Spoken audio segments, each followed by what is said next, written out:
కాంగ్రెస్ అగ్రనేత రాహుల్ గాంధీ అరెస్టుకు నిరసనగా నల్గొండ జిల్లా కేంద్రంలోని మహాత్మా గాంధీ విగ్రహం వద్ద కాంగ్రెస్ శ్రేణులు నిరసన తెలిపారు. నీట్ ప్రశ్నాపత్రం లీకేజీపై దేశవ్యాప్తంగా ఆందోళనలు జరుగుతున్నా మోదీ ప్రభుత్వం పట్టించుకోవడం లేదని జిల్లా కాంగ్రెస్ అధ్యక్షుడు పున్నా కైలాస్ నేత విమర్శించారు.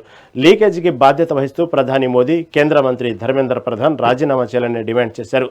విద్యార్థుల జీవితాలతో చెలగాటమాడుతూ ప్రశ్నించిన రాహుల్ గాంధీని అరెస్టు చేయడం సిగ్గుచేటని, కేంద్ర విధానాలపై యువత ఉద్యమించాలని పిలుపునిచ్చారు.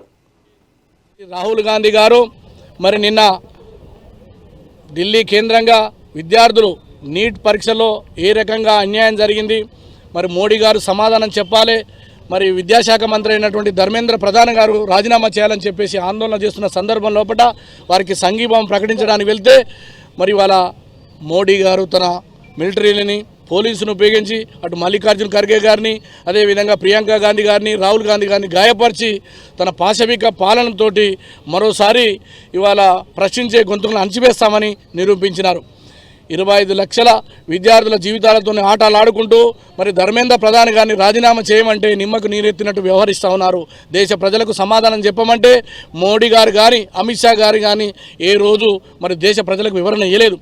2014 నుంచి నేటి వరకు దేశవ్యాప్తంగా భారతీయ జనతా పార్టీ పరిపాలన ఉన్నటువంటి అనేక రాష్ట్రాలలో 93 పరీక్ష పత్రాలు, అటు ఉద్యోగాలు కానీ అదేవిధంగా విద్యా అర్హత పరీక్షలు కానీ అన్నిటిలో కూడా 93 మరి పరీక్షలు మరి ఈ రకంగా లీక్ అయినది.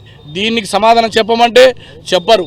కేవలం ప్రశ్నిస్తున్న గొంతుకల మీద ప్రజాస్వామ్యబద్ధంగా రాజ్యాంగబద్ధంగా ఈ దేశ ప్రజల యొక్క హక్కులని కాపాడడం కోసం రాహుల్ గాంధీ గారు ప్రశ్నిస్తుంటే తట్టుకోలేనటువంటి మీరు ఇవాళ కాంగ్రెస్ పార్టీని అణచివేస్తామో, మేము ఏదైనా చేస్తామో, ఈ దేశంలో మిలిటరీ పరిపాలన తీసుకొస్తామనేటువంటి పద్ధతిని మేమందరం కూడా వ్యతిరేకిస్తున్నాం.